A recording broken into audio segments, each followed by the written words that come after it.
front-page dramas present Turn the Recital into a Riot.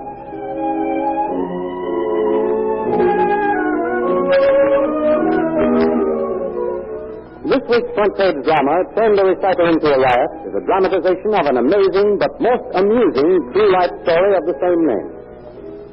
Turn the Recital into a Riot is to be found in next Sunday's issue of the American Weekly, the magazine with the greatest circulation in the world, which comes to you each week as a part of your Heists Sunday newspaper.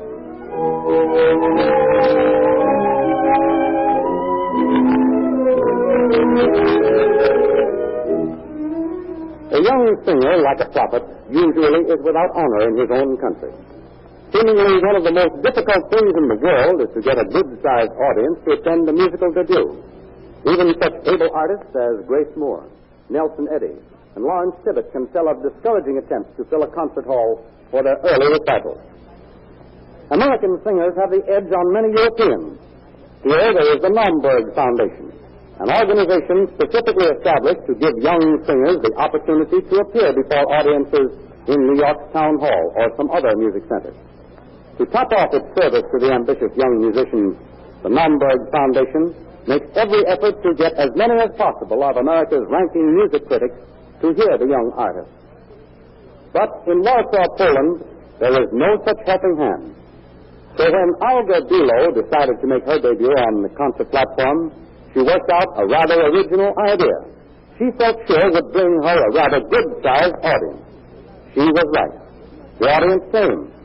But their reactions were quite different to what she had anticipated. But we're ahead of our story.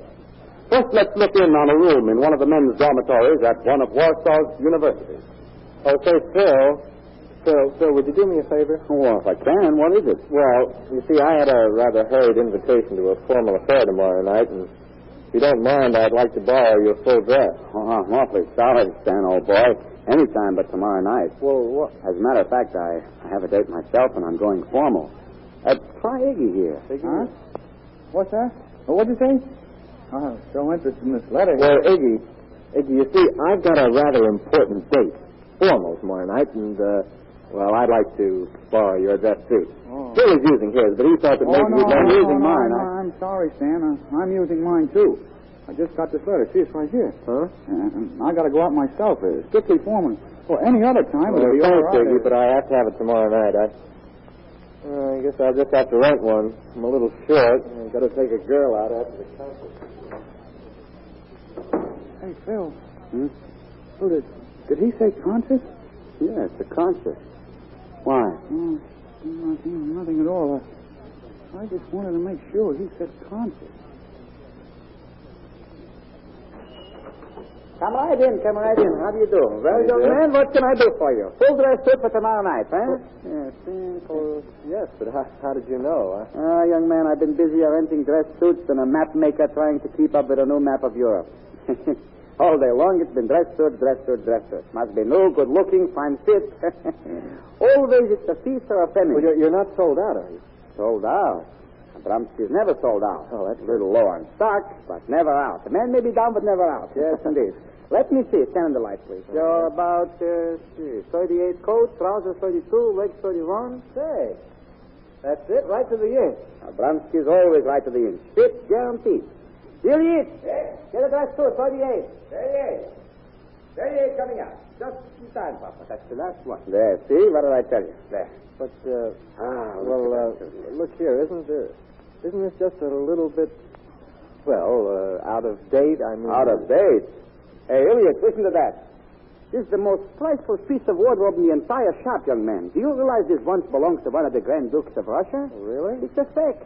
He left it with me as he was passing through after the revolution. Nice fellow he was, too. It was brand new. He never even had a chance to wear it. I know, but you see the Don't color. say it. I'm surprised as a man of your education, a college boy. Didn't you know all the Grand Dukes were partial to a greenish shade of black? I know, but the green is a very difficult black. The daylight, of course, accentuates it. But at night, it's rich looking. And listen, just because I like you, I'll throw in the scarlet sash. Get the sash, Ilyich. Yes, sir. That sash goes with it also. You look like a prince. Oh. Why, if I had a daughter, believe me... all right, I'll take it. And so the young student, somewhat bewildered at being the victim of the sudden rush on rented dress suits, hurried home with his prize. The next night, he dressed and made his way to one of Warsaw's largest concert halls. Two of the city's music critics watched him take his seat. Oh, look. There's another one. Full dress and red rosebud in his buttonhole. You're right. There's definitely something up. I've never seen anything like it before. Notice the scarcity of women in the house. Why, it's practically an all-male audience. What do you make of that? It's beyond me. If it was Flagstad, Corgus, or Moore, or someone like that, I could well understand it. But this practically unknown soprano certainly is strange. And despite a sprinkling of middle-aged men, the majority of those chaps are college students. Right. And no end of rented dress suits among them. Well, it's been good for the dress suit dealers and the florists. I'll bet there's hardly a red rosebud left in Warsaw. Thank you, Ellen McCarthy. Mademoiselle Bilo.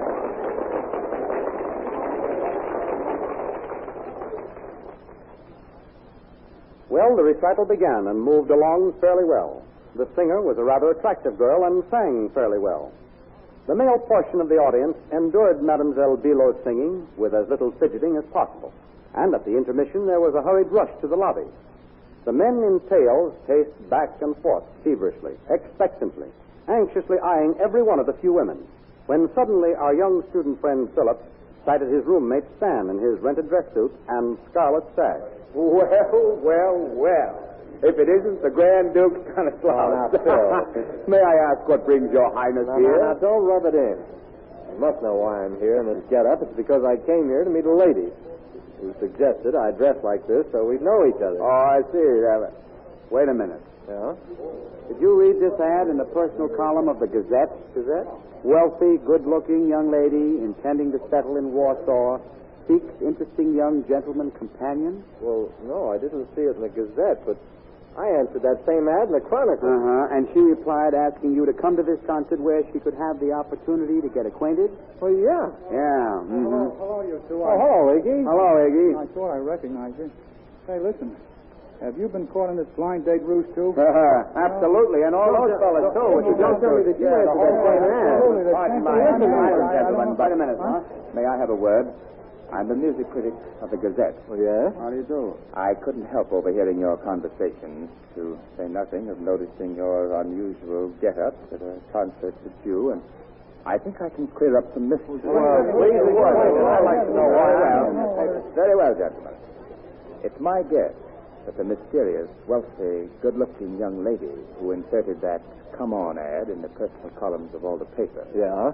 And so charmingly suggested that you meet her here at this concert to get acquainted is none other than Mademoiselle Bilo. What? But why? What reason would she have? Because, my dear little adolescent, she knew it would be a very good way to draw a crowd to her concert debut and make it look as though she's a good attraction. Why, the dirty little schemer. Well, now, mind you, Hey, this trick has cost me a month's allowance. Are you sure about that? Hey, can you imagine? I run a delivery chauffeur and limousine and a table at the Trocadero. I'm going to go... All right, gentlemen, don't do anything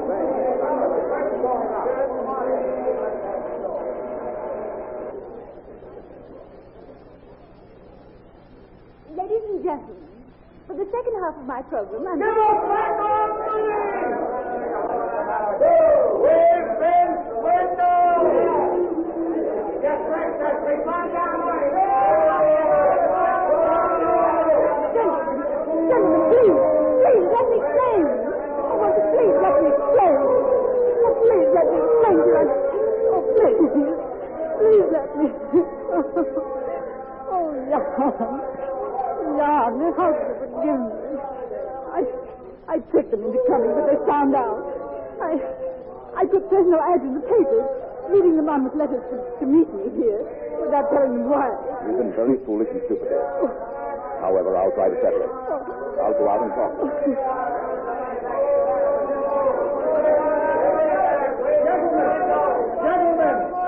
Gentlemen, quiet, please. Please, gentlemen. Quiet, please. Gentlemen, my wife has just informed me of a rather unfortunate circumstances surrounding your presence here. Please. just a moment, gentlemen. I assure you, had I been informed beforehand, this scene would not have been necessary. Bear with me a moment, please, gentlemen. However, I will make full restitution. We want money back! You will get your money back. You will. Quiet, please. Now, if you will line up at the box office, I will personally refund your money. How much the expense of this dress suit? Gentlemen, please. Everything will be repaid. Everything? Yes. All you gentlemen who hired dress clothing will be repaid. Now, just line up at once, please.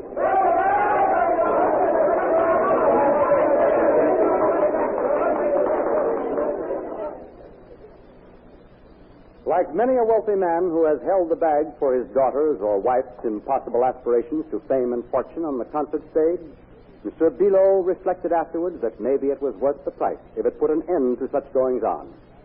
Now, Madame Below sings only to her baby and never when her husband is home. Now that the episode is over, the young men who were taken over by the promise of adventure and romance in the agony column consider the incident a joke and a good laugh on themselves. They have vowed that they will never answer another unsigned advertisement. At present, Warsaw's Bachelor Brigade is concentrating on girls whose background they know.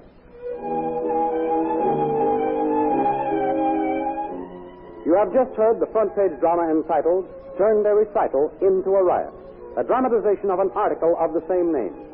You will find this and many other interesting articles in next Sunday's issue of the American Weekly. Join the millions of Americans who each Sunday find the greatest enjoyment in the many fine articles and feature fiction by the world's best writers in every issue of the American Weekly, the magazine with the greatest circulation in the world, which comes to you each Sunday with your Hearst Sunday newspaper.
Front Page Dramas present The Sultan of Zanzibar.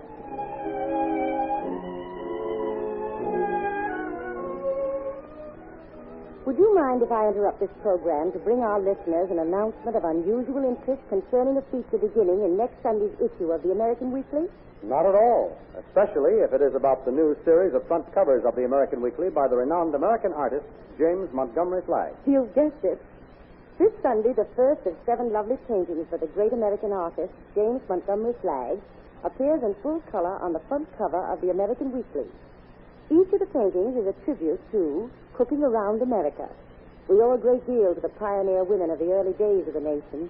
They gave America a heritage of traditional dishes, of cooking of wide variety. The preparation of these typical American dishes provided the inspiration for Flagg's delightful series of 7 paintings.